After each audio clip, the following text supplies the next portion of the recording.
नमस्कार। खबर बिहार छपरा के विविलगंज प्रखंड सिताब दियरा से। ये वही सिताब दियरा है जहां लोकनायक जयप्रकाश नारायण का जन्म हुआ था। आज इसी सिताब दियरा पंचायत के रामनगर पूर्वा में समाज सेवी अरविंद सिंह के द्वारा निःशुल्क नेत्र शिविर का आयोजन किया गया, जिसमें रोटरी क्लब छपरा का भी पूर्ण योगदान रहा।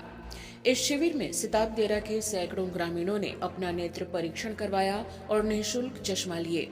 बताते चलें कि एक दिन पूर्व समाज सेवी अरविंद सिंह जी की मां का बरसी था, जिसमें श्री सिंह ने हजारों लोगों को इस कड़ाके की ठंड में कंबल का वितरण किया था। इस कारण इनकी चहुं ओर चर्चा हो रही है। श्री अरविंद सिंह के इस जन सेवा से दो बातें निकलकर सामने आ रही हैं। पहला ये कि कुछ जनमानस का ये विचार है कि ऐसे जनसेवक को अपने गांव का प्रतिनिधित्व करना चाहिए। वहीं कुछ आलोचकों का मानना है कि ये सब सेवा गांव की पंचायत चुनाव को देखकर किया जा रहा है। खैर, बात चाहे जो भी हो, किंतु जिस तरह से श्री अरविंद सिंह ने लोकनायक जयप्रकाश नारायण की धरती पर सेवा करने का मिसाल कायम किया है, ये प्रशंसनीय है।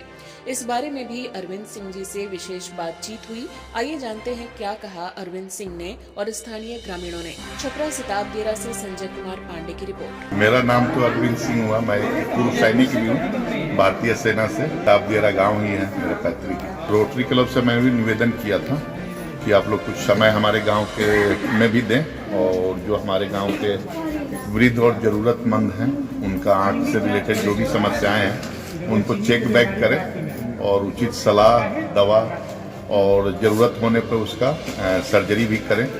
मैं निवेदन किया है और जिसका लाभ हमारे गांव से लोग जो जरूरतमंद उसका लाभ उठा पाए। एक देश सेवा करके फिर समाज सेवा में आए हैं, इसका अभिप्राय क्या है? आने का मकसद क्या है आपका? देखिए, जो सेवा की जो भावना है ना, सेवा की भावना और सेवा सैनिकों से अच्छा कोई कर नहीं सकता।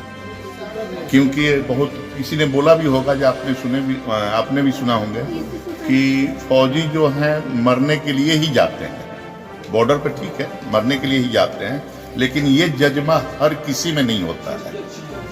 ये जज्बा हर किसी में नहीं होता है। और जानते हैं, जो फौज में गए हैं तो फौज का लक्ष्य ही है युद्ध लड़ते हुए माँ भारती की सीमा का रक्षा करना। वहीं से आदमी सीख कर सेवा की भावना ले आए। जब देश की सेवा कर रहे हैं, जब सेना में थे तो देश की सेवा किए, सेवानिवृत्त हुए तो हमारे दिल में चिंगारी जगी, तो क्यों नहीं हम अपने गांव की सेवा करें। किसी भी चीज पर आप जाते हो 3 स्टेज से गुजरना पड़ता है। कभी भी आप अच्छे काम करने जाएंगे तो आपका बहिष्कार होगा।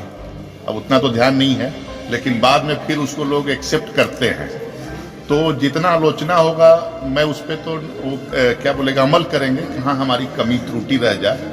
और रह गई भावी मुखिया का, तो कुछ हमारे गांव के ही सभी जन बोले कि आपको होना चाहिए। उन्हीं के ये शब्दों से प्रेरित होकर मैं बोला, जो चलिए, मैं पहले भी वैसे भी सेवा कर रहा हूँ और पद लेकर भी, ये गरिमामयी पद है गांव के लिए, तो हमारा सौभाग्य ही होगा यदि हमारे गांव के जो सभी लोग स्वीकार करें।